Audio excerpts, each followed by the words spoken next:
धार्मिक स्थलों पर लगे लाउडस्पीकर्स को लेकर बरेली में कैबिनेट मिनिस्टर धर्मपाल सिंह ने भी जिला प्रशासन को सख्त निर्देश दिया।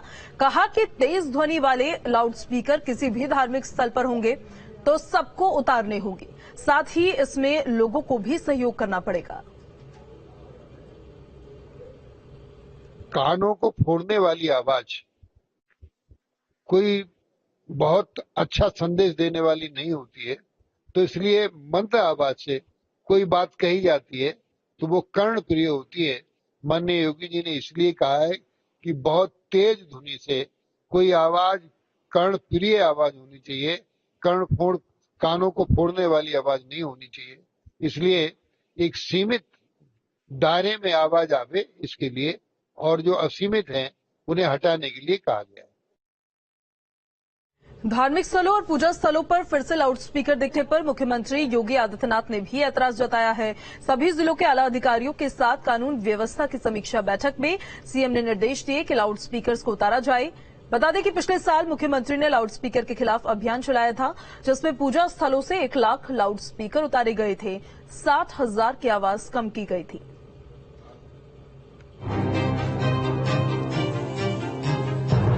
प्रदेश में नगरीय निकाय चुनाव और पर्व त्योहारों के सकुशल संपन्न होने के बाद बुधवार को मुख्यमंत्री योगी आदित्यनाथ ने एक उच्च स्तरीय बैठक में गृह विभाग के कामकाज की समीक्षा की।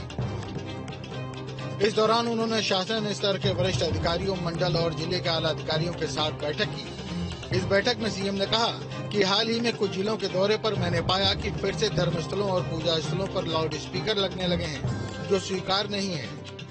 उसे बातचीत कर तत्काल हटाया जाना चाहिए। सीएम ने कहा कि कुछ महीने पहले लाउड स्पीकर हटाए जाने की अभूतपूर्व कार्रवाई हुई थी। आपको बता दें कि पिछले साल जब सीएम की अपील पर पूजा स्थलों से लाउड स्पीकर हटाए गए थे, उसके बाद सीएम ने इसके सहयोग के लिए लोगों का धन्यवाद भी दिया था और इस कार्रवाई की जरूरत क्यों पड़ी ये भी बताया था। 1 लाख से अधिक माइक, कोई शोरगुल नहीं हो रहा। अब कोई धर्मस्थल है, उसके बगल में कोई विद्यार्थी अपनी परीक्षा की तैयारी कर रहा है, अनावश्यक शोरगुल में उसकी पढ़ाई बाधित नहीं होगी। कोई बीमार व्यक्ति है, उसके स्वास्थ्य पर प्रतिकूल असर नहीं पड़ेगा। आज 1 लाख से अधिक माइक उत्तर प्रदेश के अंदर उतर चुके हैं, कहीं कोई विवाद आप नहीं देख रहे हैं, कोई विवाद नहीं। इसका 2 कार्य है, एक संवाद और दूसरा जो लोग संवाद से नहीं मानेंगे तो उसको कानून से मिलवाएंगे।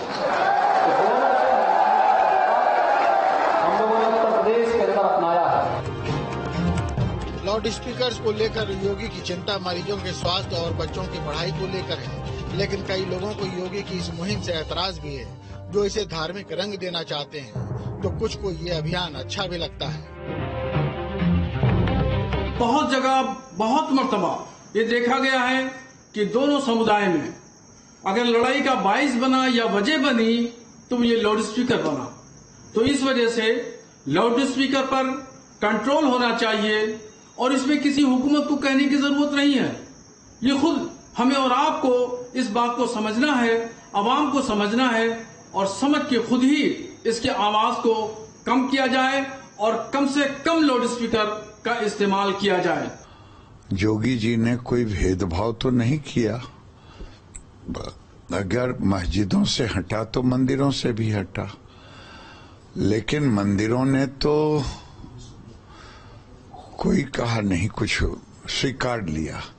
लेकिन मस्जिदों के हटने के बाद कई बयान लोगों ने दी, लेकिन मोदी जी ने सबका साथ सबका विकास के तहत मस्जिद और मंदिर कहीं भी हो उसका समान रूप से पालन किया। मुख्यमंत्री की कोशिश है कि यूपी में जिस तरह तेजी से कानून व्यवस्था मजबूत होती जा रही है, उसमें कोई कमी न आने पाए। सरकार की ये अपील भी है कि इस कार्रवाई को धार्मिक आधार पर न देखा जाए, बल्कि मानवीय आधार पर इसे परखा जाए, क्योंकि तमाम कार्रवाई के बावजूद ध्वनि प्रदूषण बढ़ता जा रहा है। ये किसी धर्म की भावना को आहत करने के लिए नहीं, बल्कि इसकी जरूरत के आधार पर फैसला लिया गया है। मुख्यमंत्री ने साफ तौर पर अधिकारियों को ये निर्देशित किया है कि वे इस बात को सुनिश्चित करें कि ये काम दोबारा से ना हो पाए और जहां कहीं भी किसी धार्मिक स्थल पर अगर किसी के द्वारा लाउडस्पीकर लगाया गया है तो उसे तुरंत वहां से हटा दिया जाए। वीडियो जर्नलिस्ट विहान के साथ अविनाश सिंह,